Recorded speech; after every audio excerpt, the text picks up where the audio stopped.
Welcome to the Pop Tower Podcast with your host, the man behind the myth, Peter Dawson, and the Soulful Lordy, James Bullock.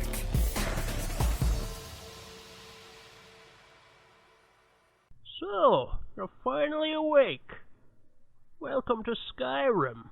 I'm Bane. And this is the Pop Tower Podcast.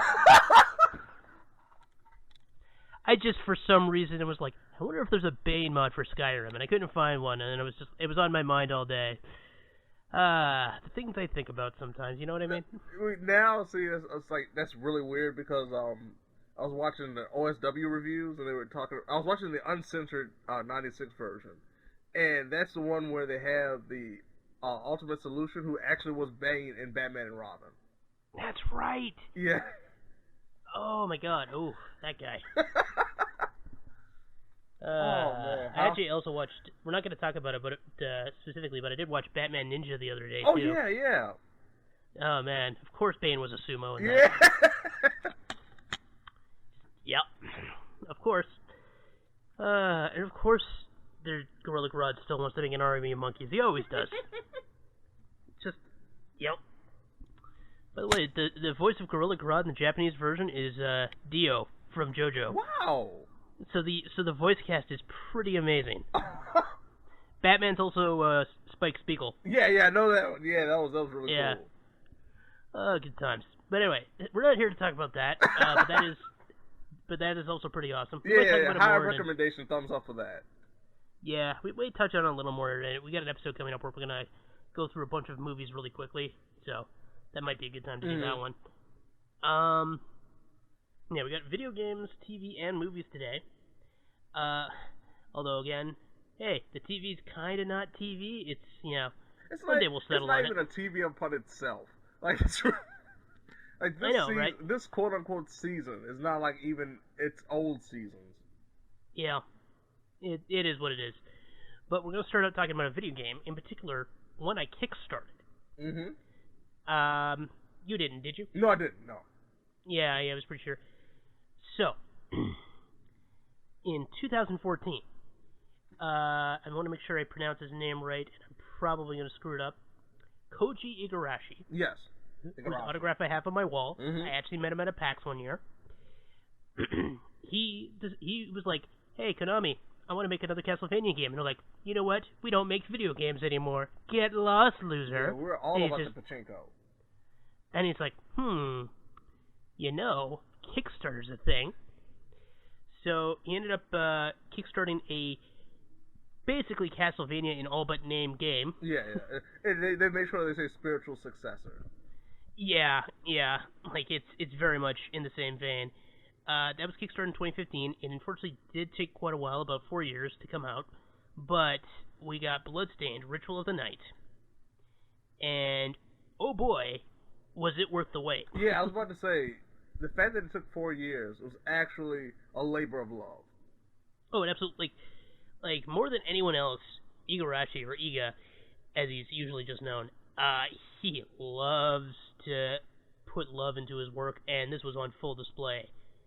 I mean, I'm not going to say this game is flawless, because it's not. No. But the core gameplay and the core, just everything about the core game is so great. Because while it doesn't do that much new with the Metroidvania formula, it does it so well, it's pretty enjoyable. Yeah, that was the thing that surprised me, was the fact that it felt like a carbon copy of what we've seen before, but it was so perfectly crafted and just polished that it felt like nostalgia, but better. It was very similar to like the Sonic Mania game now, where when Stardew Valley came out, because it very much felt like the Harvest Moon game that we never got on PC. Right. That's a very good example. Yeah, like it's very much that type of a thing. Right, where you find something that it definitely has the influence and pretty much takes the template of what we've seen before, but makes sure it's the best version possible. Well, like, you could say the word derivative, but that feels too negative, even if it's kind of accurate. Like, that's probably the like, it wouldn't be wrong if you're knocking it for saying that, but at the same time, that doesn't mean it's bad. Probably what I'm trying to say. No, not at all. I mean, it's one of those things. It's very similar to like a band that you listen to that doesn't really change its sound, but you always look forward to listening to them because you know what you're going to get. Yeah. This is a very good example of that, but just so good. Absolutely. Yeah, no, it's like the first time you heard Bare Naked Ladies after 5 years. That's my band I'm going with. I don't know about you. For me, it's going to be Breaking Benjamin. Like, they always sound the same, but I just can't help but listen to them. Oh, you're not wrong.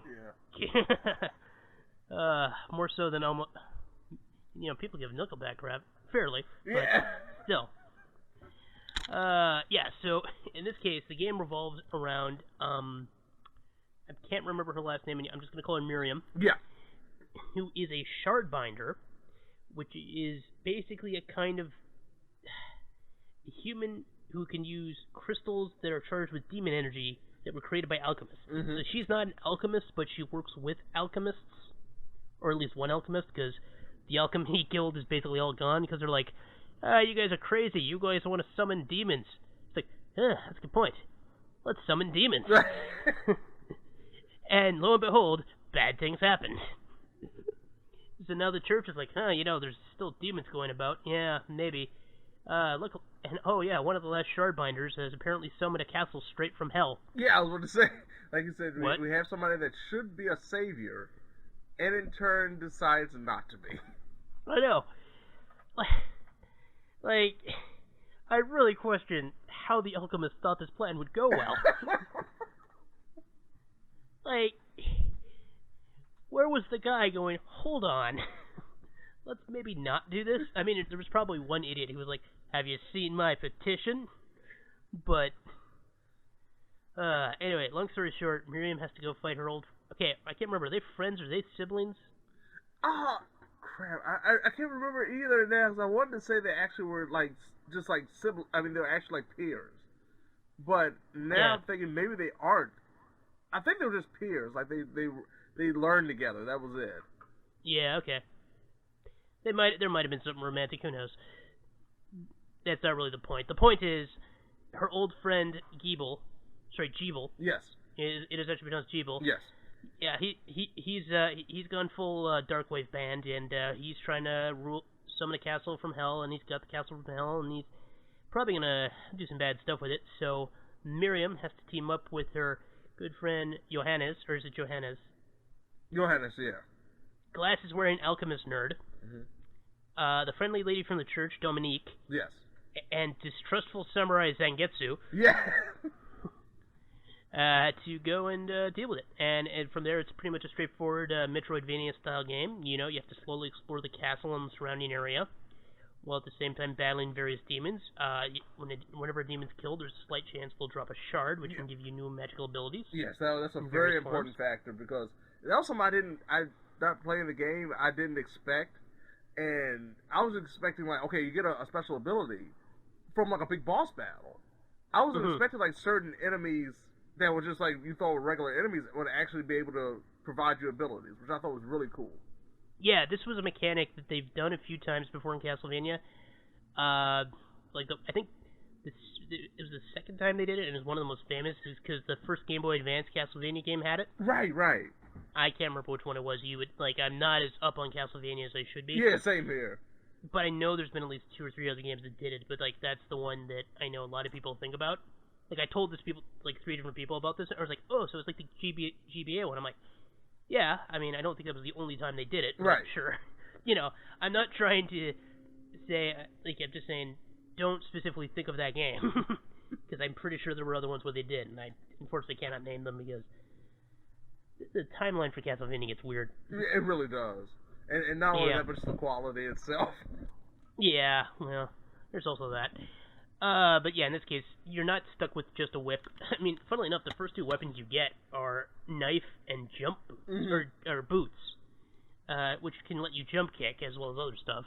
And there's an achievement for jump kicking an enemy 10 times. Oh man, sliding kicking is so fun in this game. I know.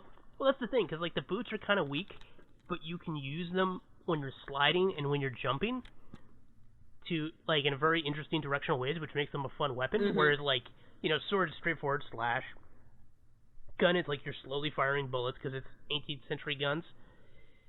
which aren't great. Yeah, like I say, of course, finite ammo too. So guns Yeah. are definitely not the most beneficial weapon in the game. It's fun to use them when you first experience it, but then afterwards, it's like, no, I can live without them. You basically save it for boss battles until you get the item that gives you infinite ammo, and then you break the game. Yeah, that's the thing you can do at the end of a quest chain. It takes forever, though. Yeah, and like there's even some fun exotic weapons. Like there's the Flying Edge, which is a throwing sword, which is essentially a boomerang / sword. It's pretty great. You know, and there's some interesting magical abilities, like being able to summon various monsters, being able to shoot fireballs, hurl bones, turn into a bunny girl, because of course. Yeah, of course.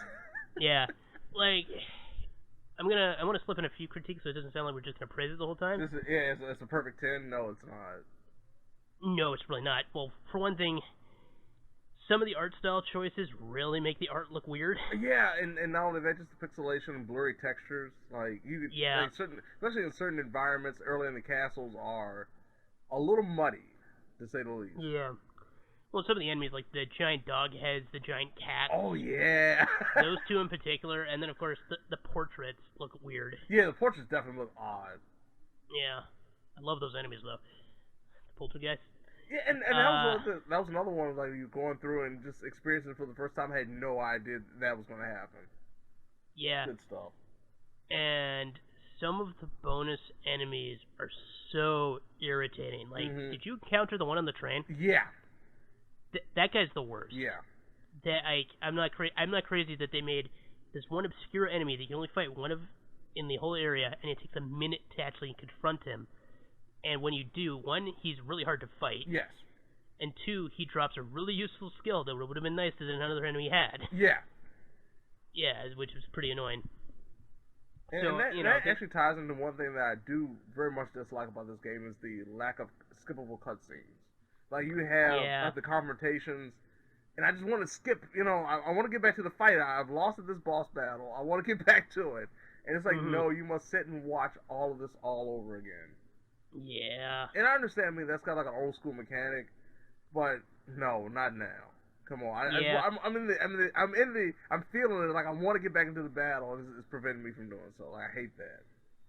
Yeah, it would have been nice if there was a secondary save function besides the save rooms. That's true. That is very true. But that's not so bad because there are quite a few save rooms. And some good checkpoints. Yeah, like, that's not so bad. The teleporters I'm always iffy on because there's a couple I kind of wish were in other spots. There's not one of the Den of the Behemoths, which would have been nice. Like, the Den of the Behemoths is probably one of the maps. I'm like, I love the concept, but they still should have been. Yeah, it could have been a lot better, a lot more player friendly in that regard. Yeah, like there's a few times I think they went more for fun, interesting idea over player friendliness, which, like, I'm not saying they're bad ideas, it's just the execution could have been better. Yeah, it's just something that you have to kind of, like, go with the times. I understand, like, this is a throwback type of game, but sometimes you gotta advance some of your ideas. Yeah. That's the thing. Plus there's some homages to previous games, like, that when you actually fight Jeeble, there's a pretty cute homage that you might be able to put together on your own. Oh yeah. Yeah, and then one of the bonus enemies that I think was created at the same time that some Kickstarter ones were, because some people could design Kickstarter bosses. There's one that's a very obvious homage to one of his previous games. Yeah. And actually, it was pretty easy to fight. I was a little disappointed. Yeah, it was really weird. Like they gave you the design option. And it was like, oh, we don't really want to put too much effort in actually designing a good gameplay style for it. Yeah, it was okay, though. Some of the bosses are ridiculous. Yeah. Oh, my God. Yeah. Like, the other critique I have is the first boss battle. Don't like how it can take control of the camera. That was pretty obnoxious when I was still getting used to the game. Like once I got past that boss battle and was actually, like, going through the game proper, I was totally on board. Right, you get adjusted to it then. But, like, that was a boss that should have been later on in the game. Or it shouldn't have stolen the camera. Yeah, if at all. Like, just one of those effects. Yeah. Like, the general fight was fine, but, like, it was shockingly annoying. I mean, yeah, there's some other circumstances that they attached to it that just made it very annoying. Yeah, plus you couldn't get to, like, the village to actually, like, start using gold, get unique, so you only had the weapons you find. And the magic you find, which is pretty limited. Like, that's a good time to use the gun, because you've got your first gun, and presumably, and so you can use some bullets.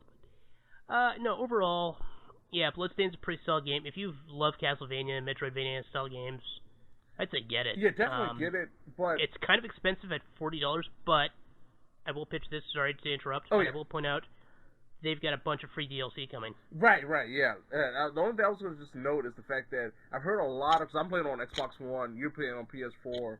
Oh, yeah, the Switch. Yeah, I've heard a lot of issues about the Switch version. Yeah, I don't know if that's just... Because that seems to happen a lot with the Switch. Yeah. Yeah, I'm finally thinking about getting one. Right. I won't say how. I'll tell you off audio, but I have a method that'll make it pretty easy to get a Switch. Oh, sweet. Yeah. Yeah, no, that sucks. But still, yeah, there's a lot of free DLC. They've actually told us what some of the DLC is. Mm-hmm. I don't know if you saw that. Yeah, I did. Yeah. So, yeah, there is one paid DLC that's coming because that was a Kickstarter tier exclusive. Right. So at least there's a reason why like it's paid. I said, at least that's reasonable. I can deal with that. Yeah. I have no problem with that. But the free ones include the ability to play as Zangetsu. Right. And the ability to play as Shovel Knight. Which I think is pretty awesome. That is very cool. I'm really curious, like, to what extent that's all going to be. Plus, yeah, like how would that be adjusted for the gameplay?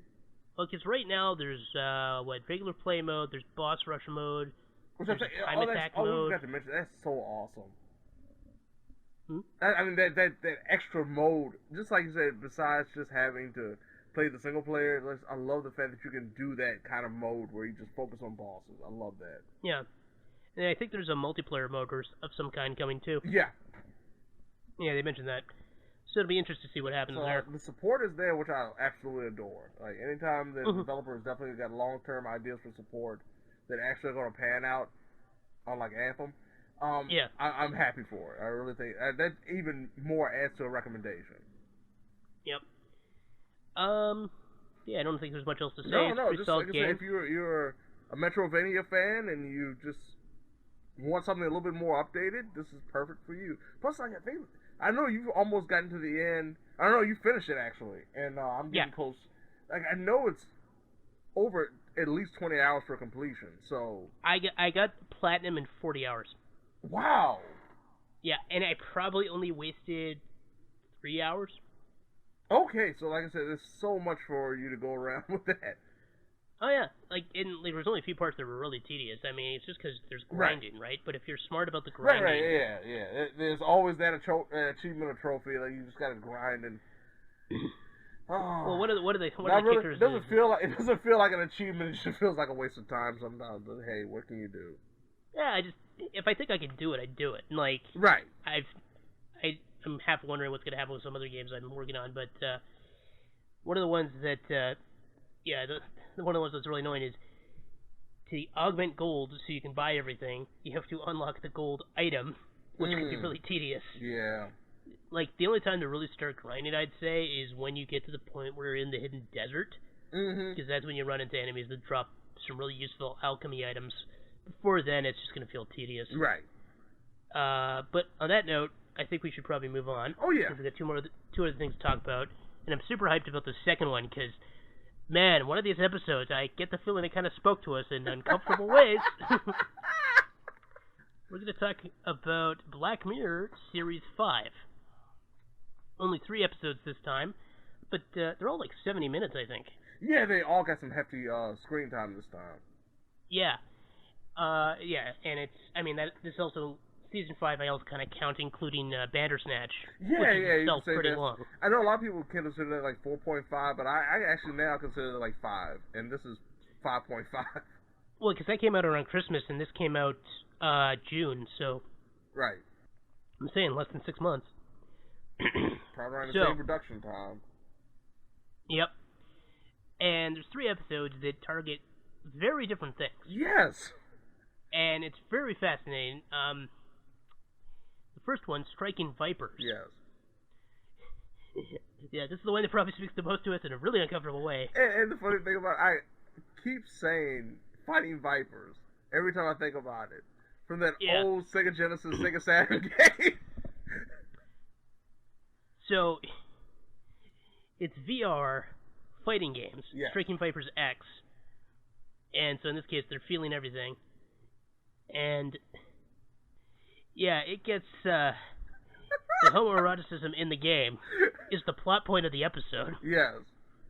What happens when homoeroticism just becomes eroticism? Yes. Thanks to virtual reality. And I don't think they do the best job fully exploring this. They do make some interesting points about it. Yeah, it's really based around two friends that have apparently known each other for quite a while. At the beginning of this episode, they're roommates, and then one of the friends, he gets married, they move out, he gets a family, and then they reunite his birthday party. And his other friend, Carl, introduces him to this virtual reality version of Striking Vipers. And, of course, you get into the game, you feel everything that's happening. And I love the fact that they switch back and forth to, like, because it's very similar to, I forgot what episode was it in 4. I know we actually had more episodes than that in season 4, where you kind of, like, put the little item on your temple, and then you go into this virtual reality. I know they did it kind of like in the Star Trek episode. But, yeah. Didn't they also do it in, shoot, now I can't remember. Yeah, I know they've done it in a couple episodes beyond that. Yeah. And then, of course, since one character always picks the girl, who's like the Chun-Li ripoff, and the other character always picks the Ryu ripoff, yeah, they become sexually attracted to each other. But it's weird because, of course, it's virtual reality, so it's two guys playing as these characters. One just so happens to be a girl, one so happens to be a guy.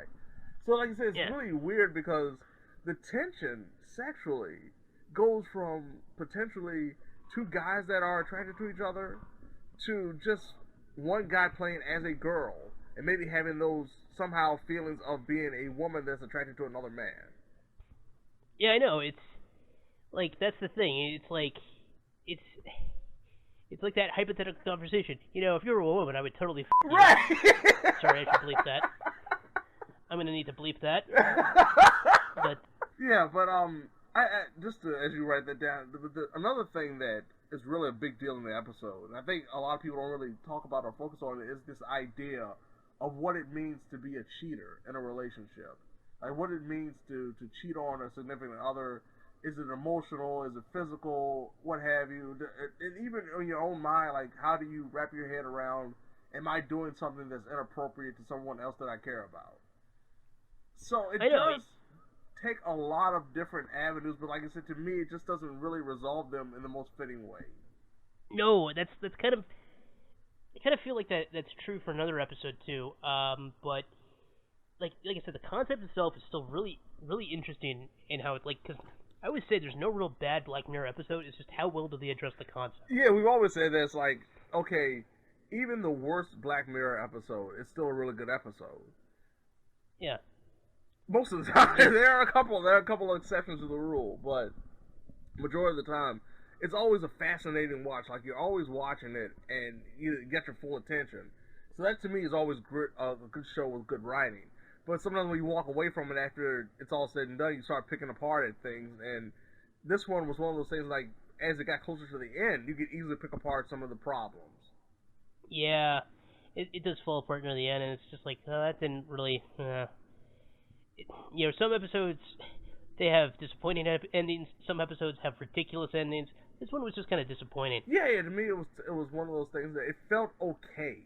And I get what they were going for. But it just didn't feel like it was a good roller coaster, like, oh, this is a fitting conclusion to this story. Yeah. So, anything else you want to say about this one? Honestly, it's probably the best episode of the entire quote-unquote season. And I gotta disagree.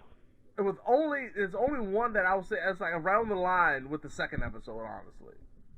I actually like the second one more, definitively. It's weird. Like, I think I had more time to sleep on Striking Vipers, so I actually took like a break between 1 and 2. Okay. Yeah, and then I watched 2, and like I said, I really did enjoy 2 a lot. It was just, to me, it was a little bit rocky at the beginning. That was a good example of an episode that, to me, was okay until the end, and I thought the end was absolutely fantastic. Well, it took too long to get to the heart of the episode, I think. Right. Because we spend too much time waiting to see what the guy... So the second one, Smithereens, follows Andrew Scott. Yes, Moriarty from Sherlock. Yes, the bad guy from, what was it? Spectre? Yeah. Yeah. So, like, well, he's probably going to kill someone. And, yeah. He, as it turns out, is a hitcher driver, not Uber, hitcher. Yeah, we have a lot of that in this episode. Oh, there's so many, yeah, because... What is it? It's not Facebook, it's Persona. Yes. Yeah, that one's okay. We're both Persona fans. And then, but then there's the other social media company, Smithereen. Yeah. I don't even know what they're referencing. No. Like, I'm just, like, honestly, that's one of my biggest problems with this episode, is I don't like the name Smithereen. Like, it just feels like they were just looking for a good way to name the episode. Right. But, yeah, they really wanted to have the little twist at the end, and like, hey, there it is. That's the episode. That's the social media we were trying to think of all this time. Yeah. No, but, like, it's an interesting thing, because it's basically the story of Andrew Scott, a man whose life was ruined by social media, and who's speaking with people whose lives have also been ruined by social media, deciding to try and hold social media... Like Smithereen is probably it seems like it's almost Twitter. Yeah. And so he wants to hold a social media giant accountable. And so we get this interesting look at how social media can invade people's lives, because we see, without getting too much into... Well, actually, we could probably say what the crux of the episode is. He takes someone hostage to try and get the guy who runs social media to understand what has happened to people because of his how platform. social media is affecting them. Because there's like a scene when he abducts one of the guys, who actually is the lead character on Snowfall, and he abducts him. He talks about, like, everybody's watching their cell phone, like, nobody's looking up anymore. The sky could change colors, and nobody would have a clue. And in reality, he's kind of talking about himself too, and we don't know about that. So we find that as the episode progresses and why he feels that way. Because he's got these wonderful social media rants, which are so well delivered, because it's like, this is clearly a man who's been waiting so long, so he's just so bottled up. Right. He's wound up so tight. Like, it's delivered perfectly. And, like, there's just some great moments of comedy, as well as some, like, this one reminds me a lot of the national anthem for season 1. Yeah, very much which is very much the real world. Like, this is clearly, like, maybe 2 years into our future, potentially. Right, like I said, this is one of the few episodes where it felt like something actually like this could happen. Yeah, like, this is very, very realistic. And, of course, we also meet the head of Smithereen, played by the criminally underrated Topher Grace. I was going to say, Billy Bauer himself, Topher Grace. Yep, Billy Bauer, Topher Grace. And he playing basically Jack from Twitter combined with Zuckerberg. Yes, and he did such a wonderful job. Topher Grace should play every villain ever. Like, between this and Black Klansman. Oh, like, man. And look, even if you don't think David Duke is a villain in real life, right, he is in that movie. I just want to say. I know we were talking about that during our year-end wrap-up. And like I said, who knew that Topher Grace had David Duke? Like, that was the role he was always meant to play. Like, I know. Who knew he was supposed to be the social media guru? Like, that was the role he was meant to play. They just needed to find the right villain for him, because like, he started out, he was playing Venom, and it's like, that didn't really work. Right. And then they had him play the bad guy in American Ultra, and I was like, okay, that's closer, but it doesn't quite work. Still doesn't fit. Like, he needs to be naturally based villain. He doesn't need superpowers. He doesn't need a mask or a cape. He just needs to be himself, and that's just like perfect. Yeah, and he can't just be government wiener who decides to cover up a crime. No, he just needs to just be a terrible person that for some reason has people listen to him. Exactly. That's essentially what it comes down to. He's Raven. He's the wrestler Raven. He's incredibly sympathetic in this episode, even though you undeniably feel like he's just the worst. Yes. And like that's part of the interesting thing, is that, without giving too much away, people try to empathize with each other, and they just can't seem to connect. Right. that's one of the things like they talk about. And I know a lot of people respond to that when they talk about social media anyway. Is the fact that everyone's so connected and yet nobody really knows anybody. It's everybody's strangers essentially. And like you said, it's that lack of actually being able to sit down and look someone in the face and be able to communicate with them. And he feels just so overwhelmed with this idea of social media being the death of everything that is society at this point. Lo and behold, like I said, we're not gonna spoil anything, but just lo and behold, he's really talking about himself in the end as well. So, like I said, to me, I probably would give it number 2 as the best episode of the season. Mainly because I love the ending. Like, I just love the way the story wrapped up. And it was just a nice roller coaster all the way up until the very end. And then we had that big sheer drop that was just harrowing. And I really think it was a really good episode. Absolutely. Now, episode 3. Okay. Oh, this Lord episode Jesus. still intrigued the heck out of me, but man. I said this, I was talking to the Queen Bee herself, Chrissy, about it. And it was one of those episodes where the initial idea looked so good, but the path that they took was completely opposite of what I expected, and to me it ruined the episode. The actual narrative is not very good, but everything that every point that they hit in it related to the actual, like, cautionary tale type stuff that Black Mirror covers. Right. That's all really good.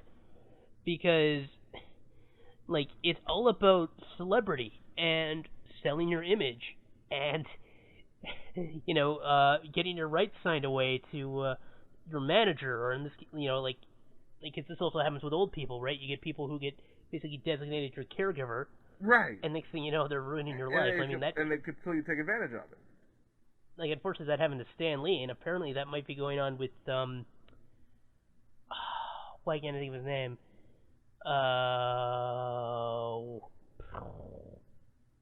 Richard, what's the guy with the afro, the white guy, Richard something? Oh, man. Oh, man. Richard Simmons. Thank you. I don't know why I couldn't think of that. It took us a while, yeah. Apparently that might be happening with Richard Simmons right now, which is why we haven't seen him in a while. Right, yeah, I know we've all seen, like, the rumors and everything, but, like, I had no idea what was going on with him in that sense. Supposedly that's what's happening. Poor thing. And so, like, in that respect, I will never hate this episode because, one, they made Miley Cyrus a very sympathetic character. You know what? And I have to give her props. Like, a lot of people can make fun of her as an actress, as a singer, as anything. But in this episode, like, she really did a great job. I did not expect her to be that captivating watching her on television. No, she legit, like, because it's almost semi-autobiographical to a degree, like, you can totally see why they cast her in this role. Right. It really suits, like, this is my favorite performance from her since, what was it, the night before, or whatever it was, where she's with the guys who were going out on Christmas Eve, and then she's at that secret party. You're barking up the wrong tree. Okay. It was the one with Seth Rogen and Joseph Gordon-Levitt and Anthony Mackie. Yeah, they end up at a secret Christmas party, and then she's like casually she's just like, hey, "Oh, Miley Cyrus, you're my girlfriend's favorite singer. Can you go and sing her a song?" "Yeah, sure." And then she just randomly drops in Mother Effers just because she can. Like, it was a weird spoof of herself. Like, this kind of reminded me of that, but better. And point being, like, notice we're not talking about the plot yet. Yeah, it's because the actual plot, it's not much to go with. Kudos, they actually got some decent actresses. It's just woof. Yeah, I felt so sorry for the kids because, like, they could have been done and treated so much better than just, like, hey, them just props, really. Maybe Stranger Things Season 4. Oh, man. Which, speaking of which, we're going to talk about Season 3 next week. Yeah, definitely. Or next time, I should say. But for now, we're talking about this. So, little girl gets a Funko Pop that has actually an AI a robotic Funko. That's essentially what that is. I was like, an AI doll. I'm like, so what kind of doll is this? And I watched the episode, and I'm like, well, that's creepy. I sat there for a while thinking, like, is there any way they could have done this that it wouldn't have been creepy? Yeah, no, it was creepy the whole time. because I kept thinking of other ways they could have done it. Could they done more of a Barbie doll thing where it's animated? Could they have just done like Miley Cyrus on a green screen as a tiny version honestly, of herself? If it was a bobblehead, it would have been better. Yeah. Or here's a freaky thought: life-size version. Wow. It's just basically a robot clone of her. Oh man. But they call it an AI doll. Oh, that would have taken the episode in a really different direction. Yeah, like it's the pop star Ashley O is marketed way too much to the point she's now getting exploited. And meanwhile, the Ashley O AI dolls actually seem to have like some semblance of consciousness. Yeah. And it just goes weird. And it turns out like it kind of ties into the AI cookie things we saw in some previous episodes. Because isn't it kind of implied that that's what the AI in Ashley O is? Yeah, like it's a steady stream of evolution when it comes to this technology. That everything's still, because we've seen this before, especially like in the last season, in the tail end of the last season, where a lot of the stuff that's happening is all in the same universe, so it would make sense. Yeah, this is another one where it fits in. It's just what actually goes on with we have an AI doll that's really creepily becoming my sister's new best friend, and now she's acting weird, and they want the AI limiter to be turned off, and meanwhile the celebrity is secretly basically no longer becoming a person. Right. Like, oh man, I'm gonna bring this up because this is one of the things that was really spooky. She's put into a coma, but they're still reading her brain. Yes, to make music. Yeah. Yeah, and I'm just like, oh. I love the part where it was like one moment where they were trying to decipher this one song. It was more like a metal song, and they still turned it into a pop song. I know.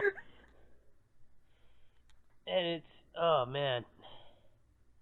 There's one other thing with the episode though that really kind of, I think it tried to both be a spoof of empowerment and be authentic empowerment. Yeah. And I don't think it realized what it was actually trying to do. Yeah, like I really thought the focus was going to be on the sisters. Like and I understand it was like the catalyst to the overall story, and of course they had to play a big role into the finale, but it felt like something should have been there more than it was, and instead they went a completely different direction.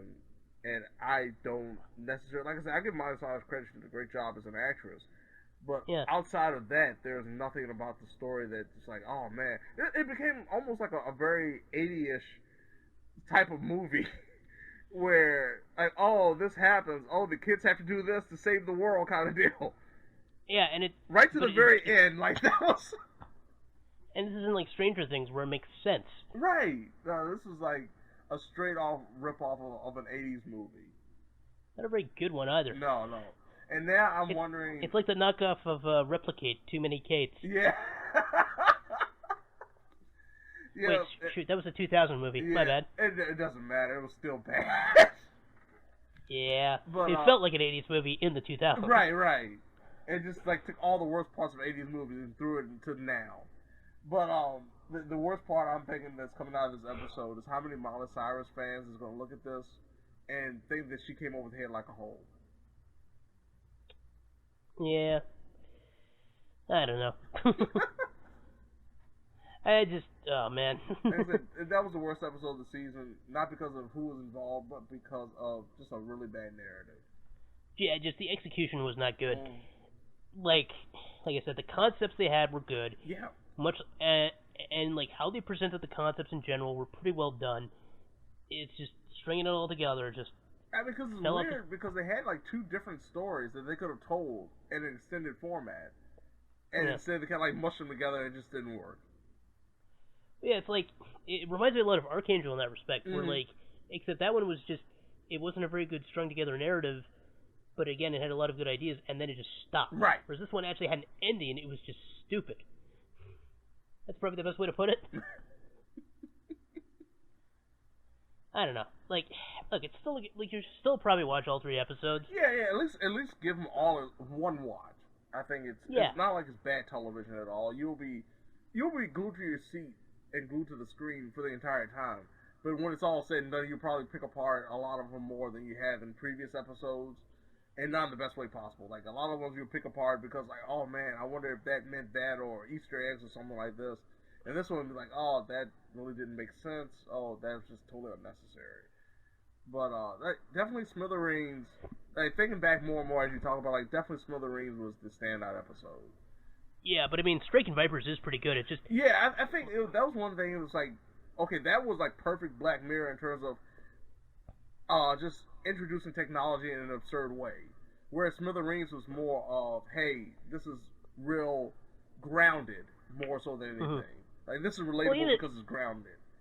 Well, Striking Viper is still pretty relatable because, I mean, we all enjoy fighting games to a degree. Oh, yeah. And then it uses it to show, you know, an interesting way that video games can be used for self-expression. Like, I'd love to see them do another video game expression video. Yeah. Like, I don't know if they could do the budget for it, but even, like, imagine, like, kind of like what they did in Westworld with the white hat, black hat Yeah, thing. I was about to say if they did, like, an MMO kind of style episode. Yeah, that'd be really cool. Or just, like, some kind of RPG where, like, they go through and it's like they always choose to, like, shoot the innocent or whatever. Yeah. And they actually look at, like, does this make a person potentially crazy? Right. Especially as it gets more and more real, right? Because, I mean, that's the interesting thing, is, like, as it gets more... Like, you watch somebody play, like, Sword and Sorcery, the VR game, and how brutally they're killing people. You're like, I don't think I want to be around this person right now. I don't know what might click one day. Yeah. I think this is disturbing. But, speaking of the web... my best attempt at a segue. We're going to talk about that Spider-Man. He's Spider-Man. He can spin a web any size. Yes, he's he can. Far from home. Spider-Man Far From Home. Actually, Spider-Man's on vacation. Peter Parker goes on vacation. And unlike Bruce Willis in Die Hard 5, he's actually on vacation. Yes, he is. It's a convoluted vacation, but it is what it is. And he didn't knock over Stonehenge. Take that, Chevy Chase. No. I don't think... No, we had quite a few landmarks. What am I saying? I'm starting to think, do we have a lot of landmarks? Yes, we did. Oh, yeah. That did not take me long to realize. No, I'm wrong. Okay. So, yeah. The plot of this one's really interesting. So, we're going to talk about endgame spoilers. Yes. We have to. Yeah, it had no choice. First of all, I want to point out, this is the first movie with no Stan Lee cameo. No. And it's all about an absence that's being felt. Yeah. Just saying, there's a really good meta storyline in this, because it's a Spider-Man movie, and a good chunk of it is just about the fact that Tony Stark is gone. Yes. Yeah, it's a real heaviness to the entire movie. That, like you said, is built on the idea of Tony Stark's past in Endgame, but it was also that feeling of we've lost our creator, which also ties into the fact that Iron Man is responsible, or Tony Stark is responsible for the Spider-Man that we see right now. Like, I gotta say, personally, I really enjoy the human quality of this movie just as a whole, because the basic narrative is just all this horrible stuff is happening. Like, you know, people are coming back from the dead, the world's trying to rebuild, and you're just looking for that little bit of joy. Yeah. Oh, and in terms of, like, Peter, is the fact of, I need to get away from the point of where all this confusion and just chaos happened. And let me just get away and try to convince the girl that I like that she likes me too, and we should be together, and just don't have to worry about anything. Let's just enjoy life for the first time in what seems like an eternity. And for some, it's been 5 years since the quote-unquote blip. And I love the fact they addressed that right at the beginning of the movie. Like, certain people are older. I can't remember the kid's name that's always a part of, the goofy kid that's a part of the school news. And he's like, I had a little brother who's now my big brother. I know. Like, they probably do the best job of handling that they could have. I mean, there's so much implications and so much stuff they'll just never be able to cover in a film. Right. But they do a good job with what they decide to do. Oh, yeah. Like, I will totally give them credit for that. And, like, because a key side component is Nick Fury and Maria Hill still trying to basically rebuild the Avengers and everything and, you know, deal with threats now. Mm-hmm. Especially since they've been out of the game for 5 years. Right. Like, that's part of the trick, right? Like, Nick Fury is probably at his most vulnerable, even more so than he was in Winter Soldier and, you know, when S.H.I.E.L.D. kind of fell apart, then they kind of reassembled it, and it's confusing, but now he's back. Yeah, that's what I was going to say, because, like, when Nick, you notice that this is, like, more desperation out of him. Like, he's trying to play it cool throughout the entire movie, but it's very much a sign of desperation. Like, he does not know how he's going to get everything back in order anymore. Yep. And, yeah, there's some interesting concepts introduced in this one that we were wondering when they were going to happen. Yeah.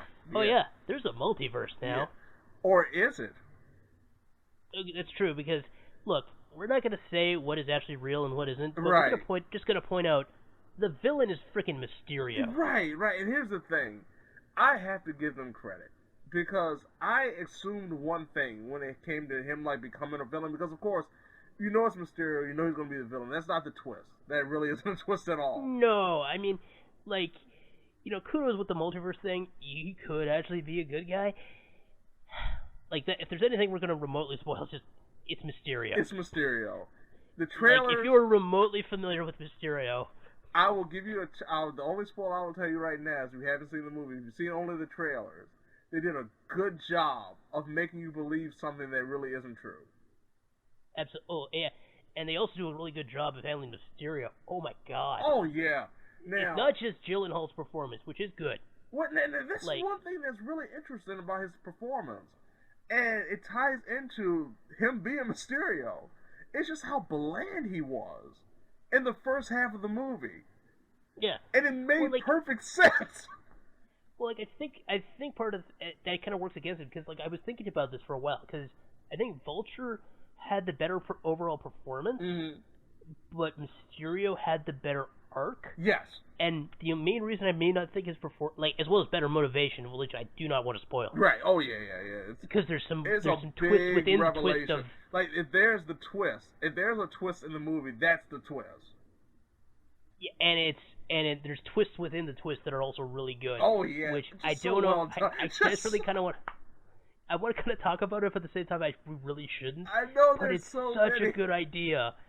Like, it was something I'm like, oh, of course, and I was just so happy. Yeah, no, they did an excellent job with the revelation. Yeah, like, if there's, I'm trying to think. No, like, we should probably talk about some other things before I get into the few things I didn't like. You could probably guess what couple of them are, though. I know one thing you did love was Ned's relationship. That was shockingly well handled. That was done so well. I loved it. I was not expecting, because I kind of didn't like Ned in the first movie. Like, I appreciated that he was still the good friend and everything. Right. And, Jacob Batalon plays him as well as he can, but I thought there were some moments where he was really dumb. Mm-hmm. And I found it hard to sympathize with him in those moments. But this time around, like, he's still kind of annoying, which is always the point. But I think he's got a better grip on the character. Oh, yeah. And the I writers think this time he had a better person to play off of, too. Yeah. Because him trying to play off of just being Peter's best friend was one thing. But him having, like, an extra factor, I think added a lot to helping make his character a lot more well-rounded. Absolutely. Because, like, I guess we never really fully explained what the plot is. If not clear, him and his school friends, they're going on, like, it's a school-sponsored trip, right? Yes. Yeah. I can't remember if he was just a chaperone that happened to be from the school or school-sponsored, but, yeah, it's school-sponsored. They're going to Europe for a couple of weeks. It was 2 weeks, right? Yeah. 2-week summer vacation, Europe, Spider-Man's going. He's trying to just tell MJ he's interested in her, because they kind of had a thing in the previous movie, but he was, of course, focused on Liz, and now he's just like, well, you're also a person. Yeah. You walk good. It's like you would like this present I bought for you. I think you would like this. You look like this type of person. I was actually watching a clip from Iron-Blooded Orphans earlier where he's like, would you like to make baby with me? Says the character who legitimately basically doesn't understand emotions. Right. But yeah, so I've just... No. Their chemistry in this movie is actually pretty good. Because Zendaya and Tom Holland actually have pretty good chemistry, and their interactions are they're slightly cheesy, but there's a real authenticity to them. There's that teenage awkwardness that everyone's experienced, but of course it's heightened a little bit because it was a movie. But even then, they don't really lose themselves in that. Like they still feel naturally awkward in terms of how their characters would react to each other in that situation. And by the end of it, I think it's absolutely phenomenal. Like we've definitely taken to task a few movies, specifically superhero movies, over the last few months that have been kind of like pro girl power and make it like throwing it in your face. Whereas with this one, they did it to me absolutely perfect. Mm-hmm. Especially at the end. Like there's one part with her defending the area with a mace. I was like, okay, that actually works. It's like, no, I'm saving you. And it wasn't even done like, you're trying to just get that in there. No, it was done in such a nice, perfectly good fashion. They found a good way to fit her into the plot besides just being the love interest. Exactly. And, like, it was very natural. Like, it reminded me a lot of, like, the goofy thing about the Spider-Man video game was they just randomly made MJ a reporter. Mm-hmm. And, like, that always felt weird, but then that helped her naturally fit into the story. In this case, they didn't even have to do that. Just by having the character from the previous movie and not really changing her. Right. Found a very natural way to fit her into the story better. Besides the obvious love interest element. Which is still a key part of the movie, because, you know, it's that emotional need for happiness, and, well, you know, being in a relationship does make people happy. Right. But including Happy himself. Yeah. And it's not just a reward type thing, though. No, not at all. It's really because it's always the worry when you present a romance like that. You know what I mean? Right. It definitely felt like it could have gone that way. Like, oh, he's won the girl's heart, you know, kind of way.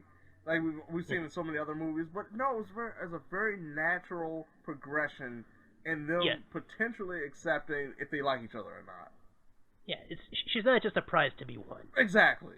And I love the fact she actually calls him out on a couple of things that feel like, oh, it's like that's kind of insulting just because you're a girl. And then she's still like, oh, I'm just kind of like kidding with you. Like she knows she's not being serious. She's trying to be a nice guy, but she has to kind of like just poke at him a little bit just to show you how ridiculous it sounds. At times, she's gonna bust his balls a bit. Like, oh, you going to the opera? Oh, you look nice tonight. Oh, because I'm a girl. Like it's just like a nice little thing here and there. They're just like, oh, it feels natural. It feels like two people that actually like each other and know each other, just playing around with each other, just goofing off. So one more thing I want to mention before we talk about things. Okay. I'm not gonna spoil the mid-credit sequence as much as I loved it. Oh my goodness! I was gonna ask you about that. Like, what are your thoughts on? And we're not gonna spoil it, but just your thoughts on that idea, that presentation. That makes sense. Yeah. I love it, and I'm really into it. But because we're starting to actually run long, we thought this was gonna be short. I know. Spider tingle. Oh. Spider I was going to make a joke, and I forgot about it. I was going to ask you if your spider was tingling today, Peter. Oh, we should have done that when we were doing the intro. I thought about it when I saw the movie. I said it'd be perfect for the intro, and I forgot about it. Instead, I decided to use Skyrim Bane because I'm weird. Oh, this is what happens when spider tingles. This is what happens when I run the show. I don't even think we properly introduced ourselves.